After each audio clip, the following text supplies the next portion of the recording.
Welcome to Science and Technology Briefing. The content of the briefing includes: competitive pay at TSMC plant may ripple across Japan, beat inflation. China's solar sector steams ahead of EU and US. US Supreme Court's Roberts urges caution as AI reshapes legal field. China's emergency law amendment may curb media reporting on disasters. Business trends, people to watch and risks on the horizon in 2024. Competitive pay at TSMC plant may ripple across Japan, beat inflation. South China Morning Post. Taiwan Semiconductor Manufacturing Co., TSMC, may boost wage growth in Japan, according to economists. TSMC's $8.6 billion plant in Kikuyo, Kumamoto Prefecture, along with spending plans by other chipmakers, could spark greater investment, competition for talent, and wage growth across the country. The move could help Japan avoid stagflation. China's solar sector steams ahead of EU and US. Deutsche Welle. China's solar module manufacturing cost dropped by 42% in 2023, giving Chinese manufacturers a significant cost advantage over international rivals, according to a report from Wood Mackenzie. China now holds 80% of global manufacturing capacity and is the lowest-cost solar module manufacturer in the world, with a cost of 15 cents per watt compared to 30 cents in Europe and 40 cents in the US. The report suggests that international efforts to compete with China in renewable value chains may be futile. China is expected to account for over 50% of the global power supply by 2050. US Supreme Court's Roberts urges caution as AI reshapes legal field. South China Morning Post. U.S. Supreme Court Chief Justice John Roberts has highlighted the potential benefits and risks of artificial intelligence, AI, in the legal field. In his year-end report, Roberts said that AI had the potential to improve access to justice and revolutionize legal research, but also highlighted concerns about privacy and the inability of current technology to replicate human discretion. Roberts cautioned that the use of AI in the legal field requires caution and humility, citing instances where AI-generated content led to the inclusion of non-existent cases in court papers. He predicted that AI would significantly affect judicial work in the future. China's emergency law amendment may curb media reporting on disasters. South China Morning Post.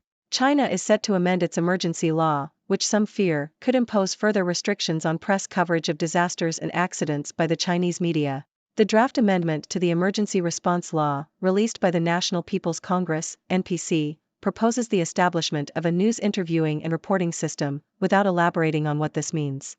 Media experts suggest that the law could limit media coverage of emergencies, but the effectiveness would depend on how the government enforces it. The draft is open for public comment until January 27. Apple's $85 billion a year services business faces legal reckoning. Financial Times.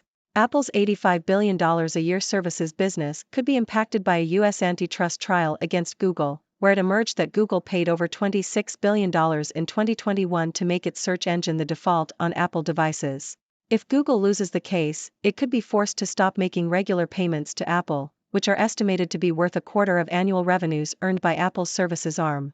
Meanwhile, Apple is facing increasing scrutiny from the Biden administration over concerns about the dominance of its App Store. Kinetic energy weapon can break a U.S. tank apart with single shot, Chinese study. South China Morning Post.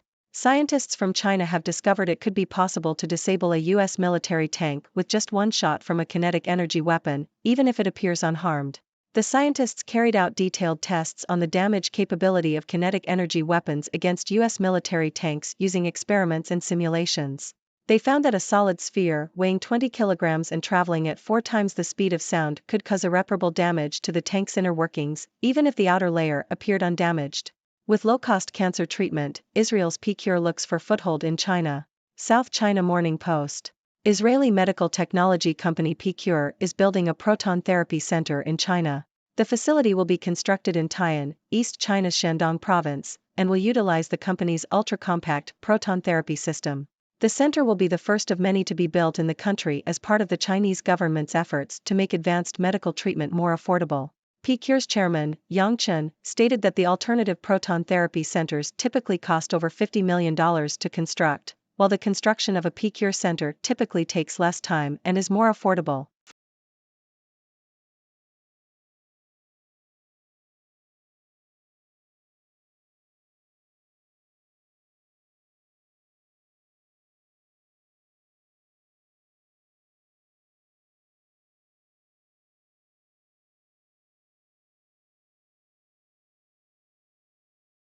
Thank you for tuning in. The content above showcases the latest briefing reports and analytical synopses, thoughtfully curated by the 6Do team. These insights stem from a wide array of reputable media outlets, think tanks, government sources, and specialized experts worldwide. We encourage you to explore these sources for a comprehensive perspective. Keep in mind that while the content may not always align with the official standpoint of 6Do Brief, it's not meant to be taken as absolute directives for decision-making. Comprising seasoned media professionals, learned scholars, and accomplished scientists, the 6Do team embodies a trailblazing, fully independent media entity. To customize 6Do Brief to meet your professional needs, you have the option to subscribe to a diverse array of briefings on our website, 6dobrief.com. Regardless of your location, you can conveniently receive 6Do Brief via email.